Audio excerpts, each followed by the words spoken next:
우리 앞뒤 좌우로 이렇게 밝게 웃으면서 인사해 보겠습니다. 성도님의 얼굴을 보니 주님의 얼굴을 보는 것 같습니다 라고 인사하겠습니다. 시작. 네, 아멘. 오늘 저는 본문 말씀을 통해 그리스도인의 정체성에 관한 이야기를 나누려고 합니다.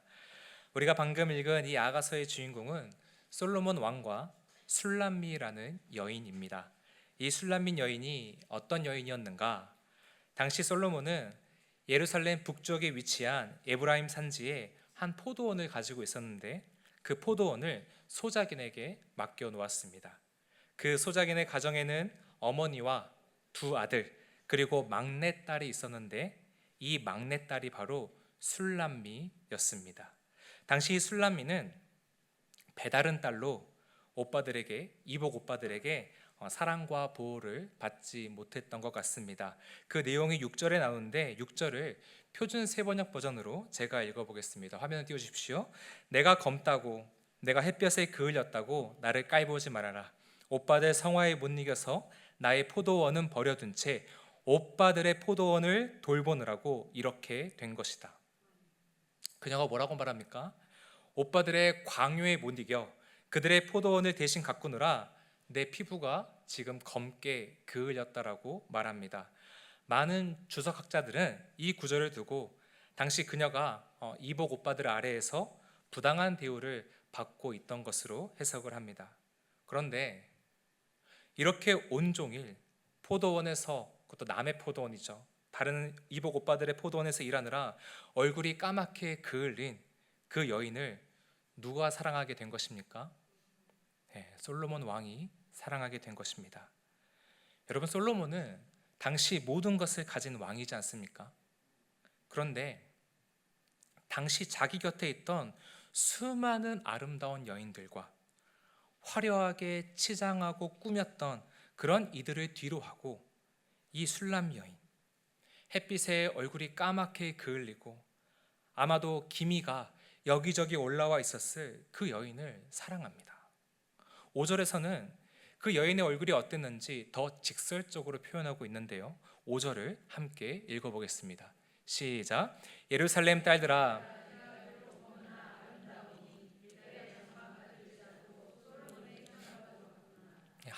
하반절에 보시면 내가 게달의 장막 같을지라도라는 말이 보입니다. 여기서 게달의 장막은 게달이라는 지역에 살던 유목 민족들이 검은 염소털로 만들었던 천막을 가리킵니다. 이 천막은 딱 봐도 뻣뻣하고 거칠게 보였으며 색깔도 검어서 아름다움과는 아주 거리가 먼 그런 장막이었습니다. 이 투박한 게달의 장막 같은 모습이 이 여인의 실제 모습이었다라는 것이죠. 그런데 게달의 장막 같은 그 여인을 왕이 사랑해 줍니다. 있는 그대로, 여인의 그 모습 그대로 사랑해 준 것이죠. 이 여인이 솔로몬의 그 사랑을 경험하자 게달의 장막같이 못났던, 부족했던 자신을 어떻게 인식하게 됩니까? 솔로몬의 휘장, 오직 왕만이 칠 수 있는 그 화려한 장막과도 같은 아름답고 존귀한 존재로 인식하게 됩니다. 그녀의 조건이 달라진 게 아니죠. 더 나아지기 위해, 더 아름다워지기 위해 치장을 했다거나 관리를 받은 것이 아닙니다. 여전히 그녀는 그을려 있습니다. 피부는 상해 있고 솔로몬 주변에 있던 수많은 젊고 아름다운 여인들에 비해 아름답지 않은 모습으로 존재하고 있습니다. 그럼에도 자신을 아름답다라고 인식하게 된 것입니다. 어떻게요? 솔로몬의 사랑과 인정 덕분에 이런 정체성을 갖게 된 것이죠. 이미 눈치를 채신 성도님도 계시겠지만 여기서 술람미 여인을 바라보는 솔로몬 왕의 시선은 성도를 바라보시는 하나님의 시선을 가리킵니다. 성도 여러분, 우리 하나님은 우리를 있는 모습 그대로 사랑하십니다. 우리는 여전히 검고 연약하고 부족하지만 여전히 그분의 사랑을 받을 만한 자격과 조건을 구비하지 못했지만 그럼에도 하나님은 우리를 향해 너는 참 아름답고 사랑스럽다라고 말씀해 주십니다. 우리는 이러한 사랑을 받고 있는 존재이죠. 그렇다면 이 은혜 안에 있는 여러분들은 오늘 이 술람미 여인과 같은 자기 인식을 가지고 계십니까? 내 정체성의 뿌리를 이 하나님의 사랑에 둔 채 나 비록 검지만 아름답다, 난 충분하다, 난 자신 있다 라고 언제나 인식하십니까? 아니면 내 정체성의 뿌리를 다른 어떤 기준에 둔 채 그 기준을 달성한 사람들과 끊임없이 나의 위치와 처지를 비교하며 나는 왜 아직도 이렇게 검지? 라고 판단하면서 위축되고 계십니까? 엄밀하게 따지면 우리는 후자 쪽의 모습을 보일 때가 더 많았던 것 같습니다. 여러 기준을 놓고 다른 사람들과 비교하면서 그 기준을 근거로 나의 지금 조건과 형편이 아름다운 편에 속하는지 아니면 검은 편에 속하는지 수시로 판단하고 재면서 내 정체성이 그것에 따라서 휘둘리고 흔들릴 때가 있었다라는 것이죠. 이 현상을 이제 좀 더 학문적인 용어로 말하자면 명예수치 문화라고 합니다. 화면을 띄워주십시오. 이 용어는 인류학, 사회학, 신학 등에서 넓게 쓰이고 있는 용어인데요. 말이 좀 거창해 보이지만 쉽게 말하면 한 개인이 내가 다른 사람들에게 어떻게 보이는가로 내 정체성을 정의하는 문화가 바로 이 명예수치 문화입니다. 여기서 명예와 수치라는 단어가 의미하는 바를 간단하게 정의하고 넘어가면요, 먼저 명예는 한 개인이 그가 살고 있는 공동체 안에서 저 사람은 가치가 있는 사람이다라고 인정받는 상태를 의미합니다.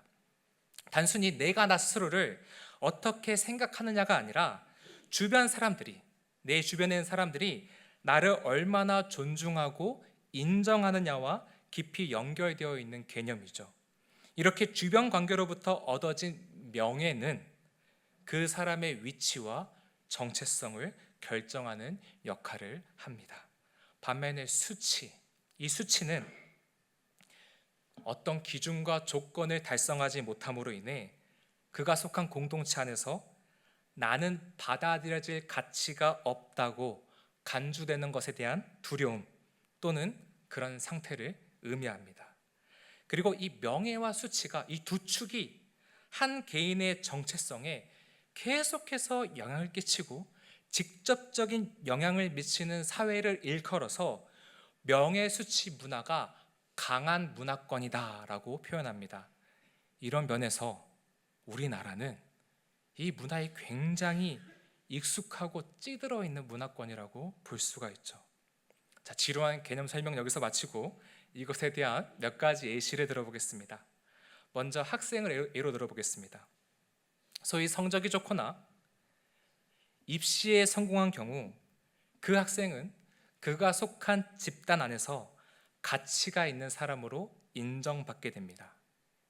반면에 성적이 낮거나 사람들이 인정해주는 학교 진학에 실패한 경우 그 학생은 집단 안에서 설 자리를 잃게 되고 본인도 스스로를 부족한 존재로 인식하게 됩니다. 사회적 관계 속에서 수치심과 무기력, 절망을 느끼게 되죠. 입시 기간에 많은 수험생들이 극단적인 선택을 하게 되는 현상은 바로 이 명예수치 세계관이, 이 두 축이 너무 다 강하게 작동한 현상이라고 볼 수 있습니다. 또 자녀를 키우는 부모를 예로 들어볼까요? 아우, 어쩜 애를 이렇게 잘 키웠어 라는 말을 들을 만큼 내 자녀가 성적이 좋거나 어떤 재능이 있고 거기에 예의까지 바르고 싹싹할 때, 거기도 외모도 좋을 때 엄친하죠. 그 부모는 집단 안에서 명성과 인정을 얻게 됩니다. 어깨가 올라가죠. 반면 자녀가 또래에 비해 뭔가 뒤처지거나 어떠한 흠이 있다라고 판단될 때 그 부모는 주변 사람들의 시선을 신경 쓰게 되고 괜히 고개를 들기가 어려워집니다. 자녀의 성취라는 기준에 의하여 정체성이 흔들리는 현상이죠. 직장인의 경우는 어떻습니까?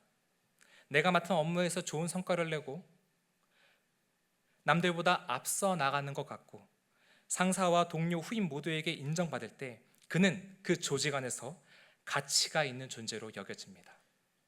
그러나 퍼포먼스가 기대한 만큼 나오지 않고 다른 동료보다 뒤처진 것처럼 느껴지고 위아래로 관계도 좋지 않을 때 그는 조직 안에서 자신의 위치를 잃어가는 느낌과 함께 체면이 깎이는 느낌을 그 조직 안에서 지속적으로 경험하게 됩니다. 너무도 안타까운 현상이지만 목회자 집단에도 이 명예 수치 세계관은 동일하게 작동합니다. 교회가 성장하고 설교도 잘하며 사역과 훈련마다 눈에 보이는 열매가 맺힐 때 그 목회자는 목회자 집단 안에서 사역을 잘하는 목사라는 평가와 편결을 얻게 됩니다.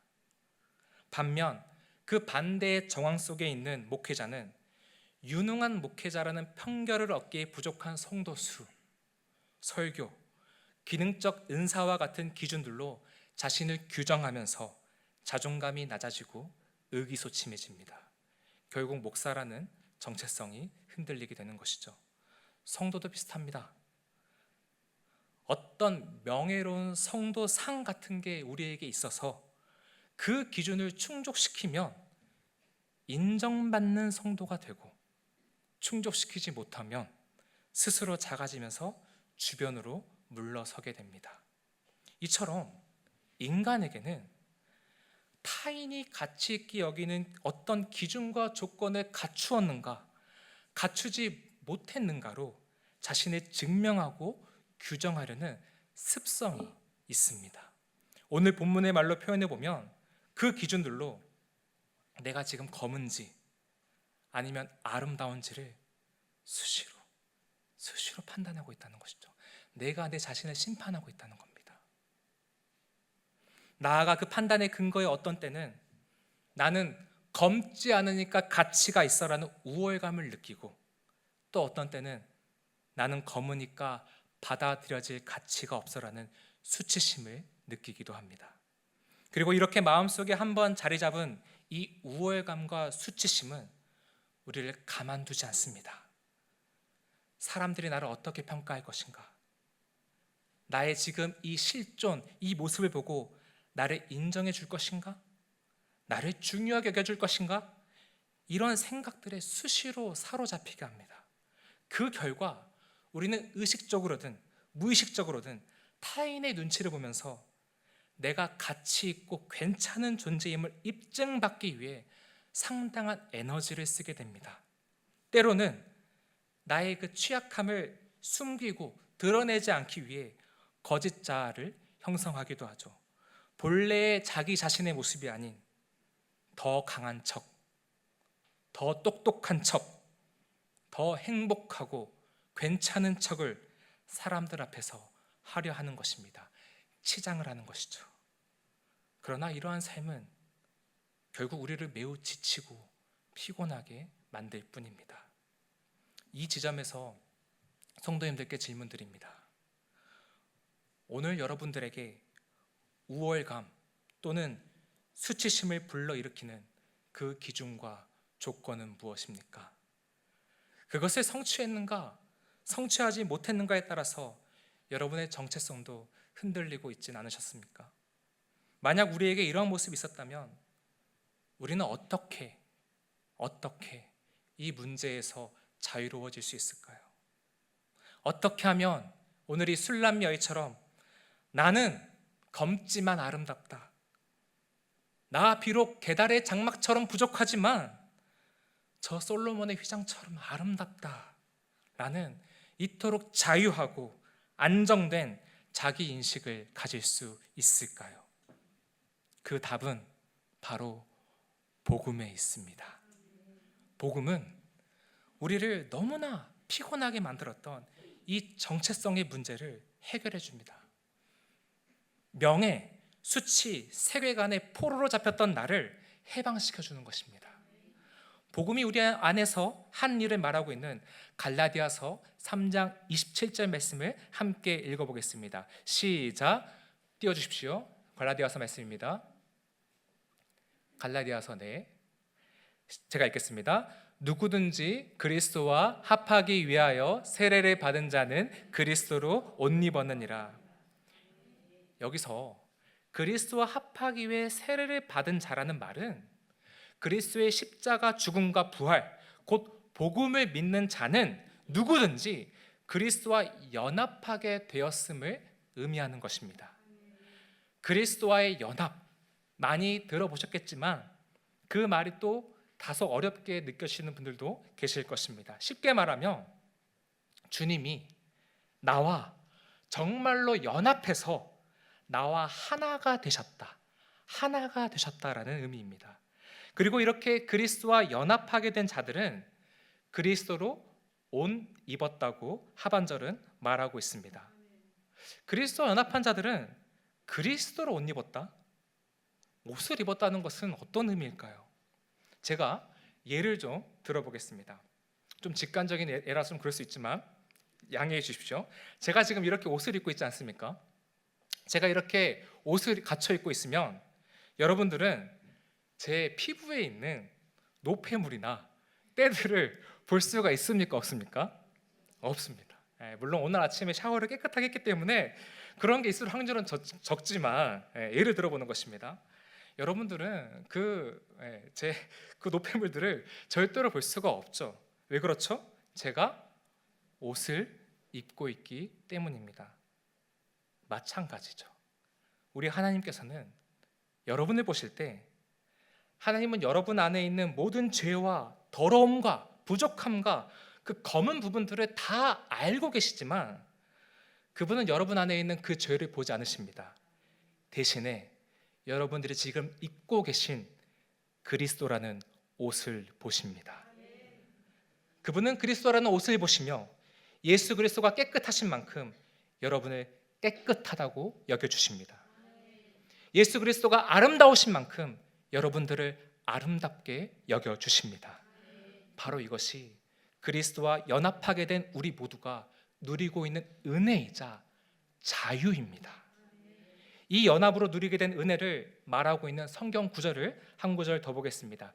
에베소서 2장 4절에서 6절까지 말씀인데요. 함께 읽겠습니다. 시작. 긍휼이 풍성하신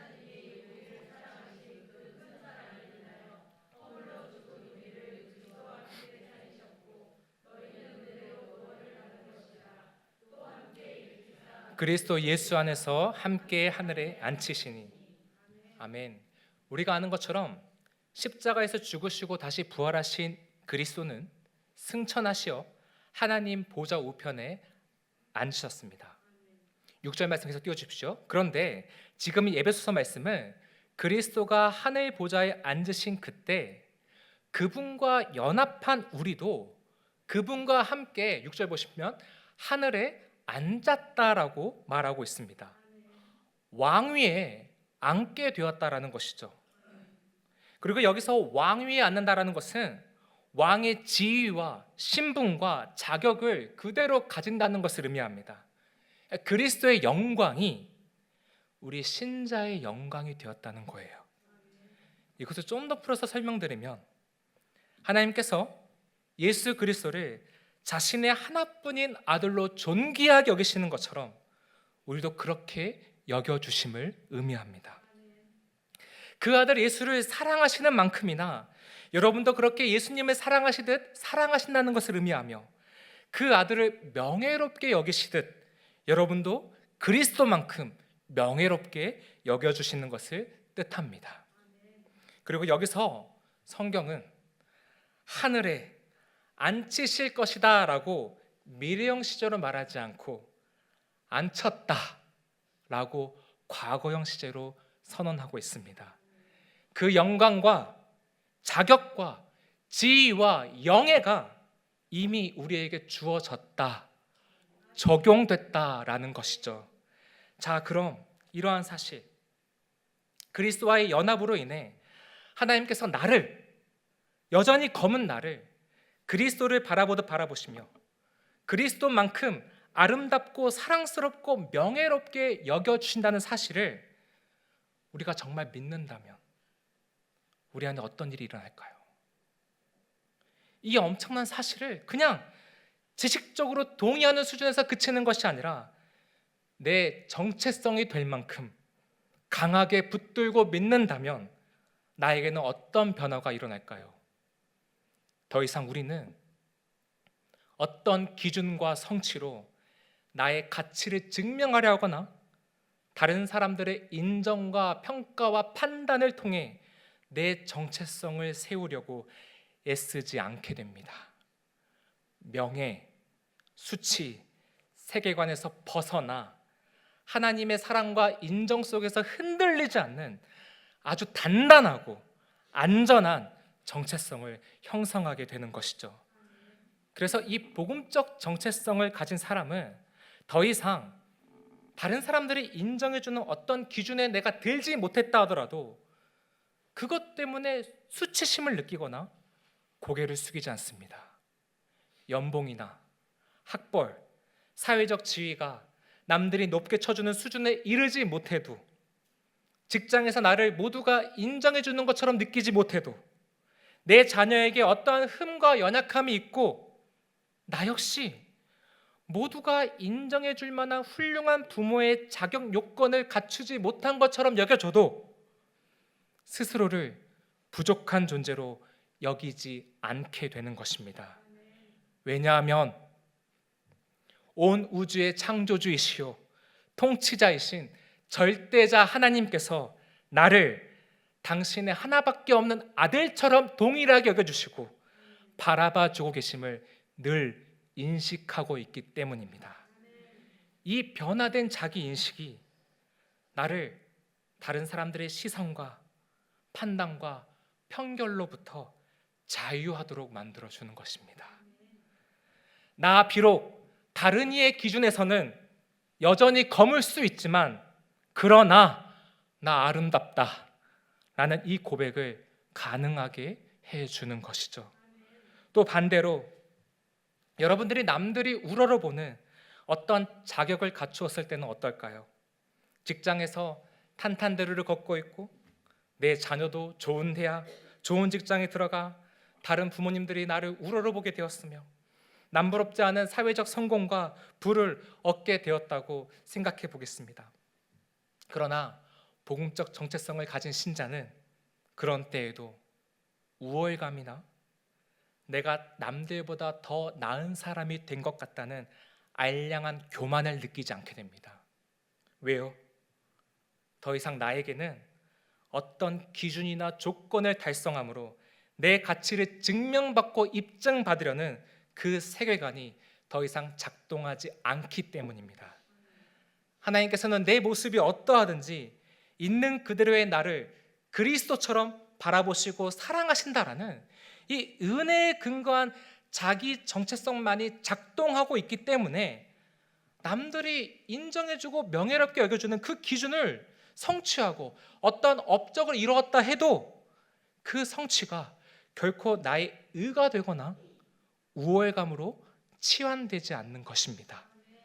고린도전서 15장 10절에서 사도 바울이 나의 나 된 것은 오직 하나님의 은혜로 된 것이니 라고 고백한 것처럼 그 모든 성취와 형통과 조건들을 하나님의 은혜로만 해석하게 되는 것입니다. 예전에는 조건과 그 사람들의 시선과 인정에 따라서 우월감을 느끼거나 수치심에 무너지기도 하는 그런 정체성이었다면 이제는 겸손한 동시에 담대한 정체성으로 바뀌게 되는 것이죠. 이것이 바로 복음이 우리 안에서 이루어낸 놀라운 일입니다. 그렇다면 우리는 어떻게 이 은혜를 매 순간 내 삶에 적용할 수 있을까요?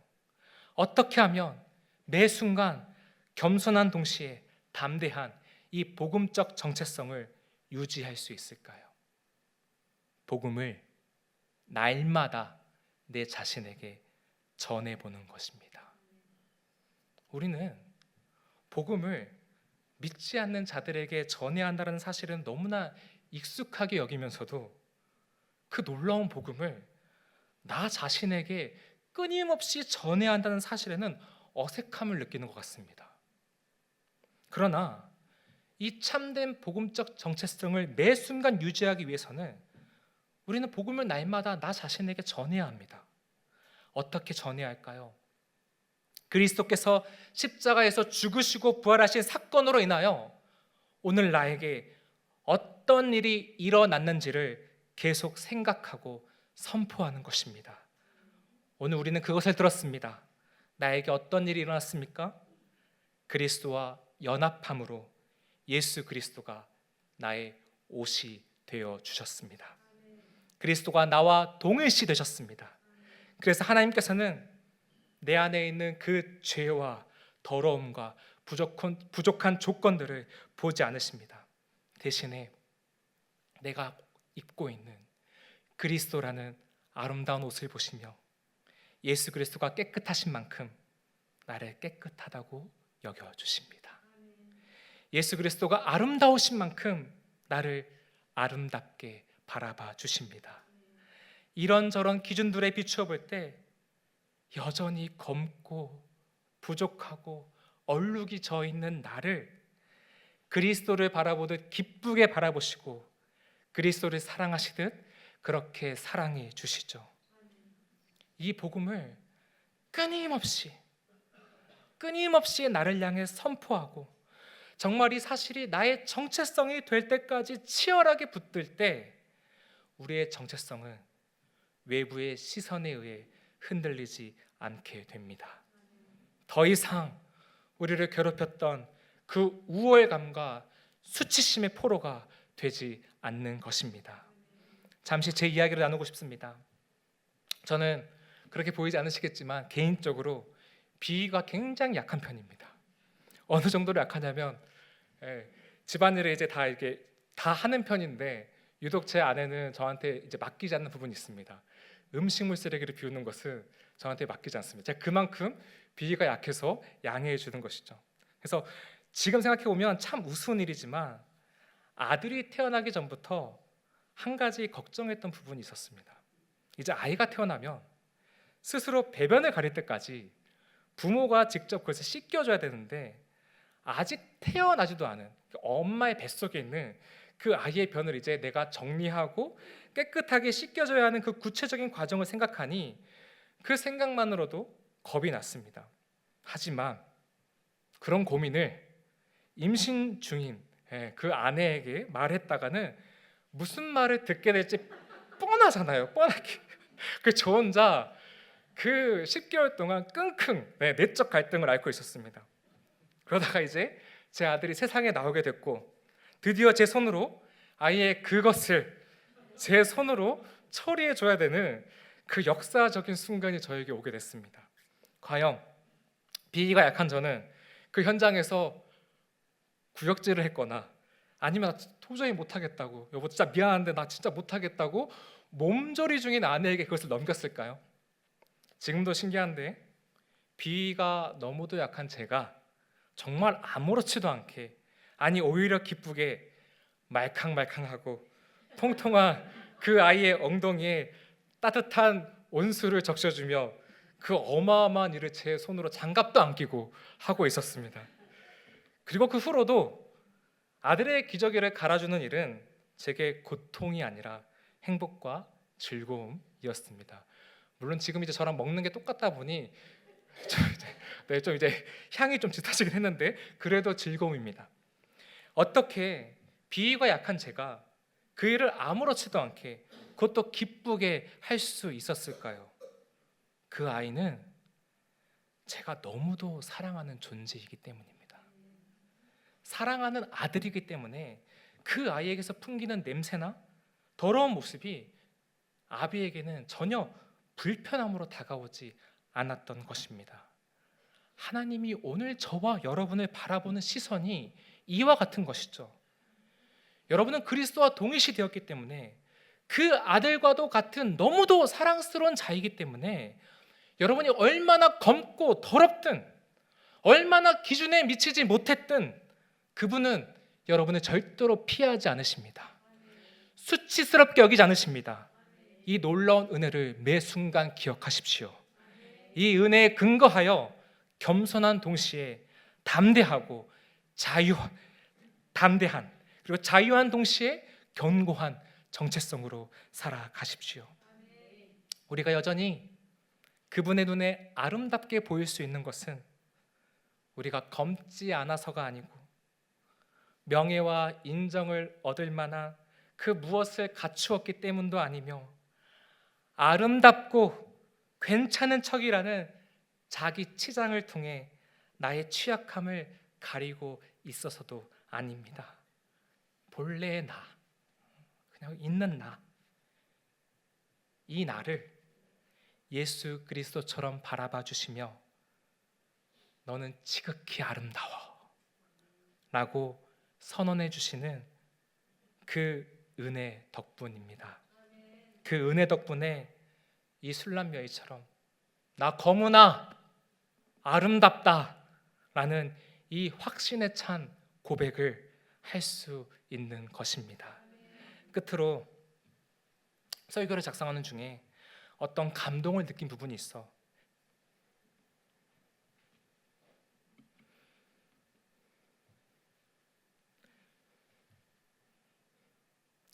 그 이야기만 나누고 말씀을 마무리하겠습니다.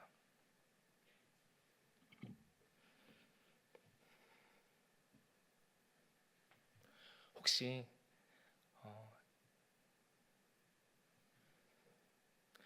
자녀의 신체나 정서,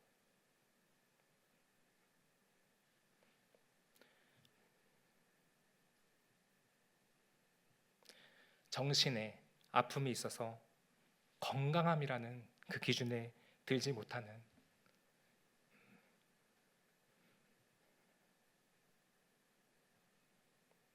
그 아이를 보며 괜히 내 탓인가? 자책하면서 사람들의 이런저런 시선 속에서 주눅이 들어 계신 부모님들이 계십니까? 그 부모님들께 이 말씀을 꼭 드리고 싶습니다. 우리 하나님께서는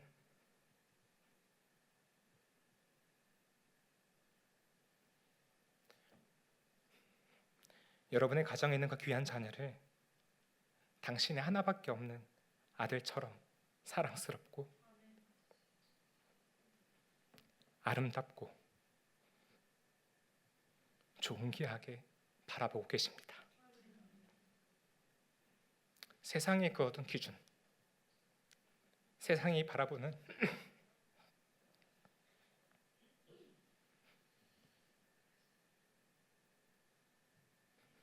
시선과 전혀 다른 시선으로 바라보시며 아름답다, 너무너무 예쁘다, 어느 보석보다 귀하다라고 그 자녀에게 말씀해 주고 계십니다.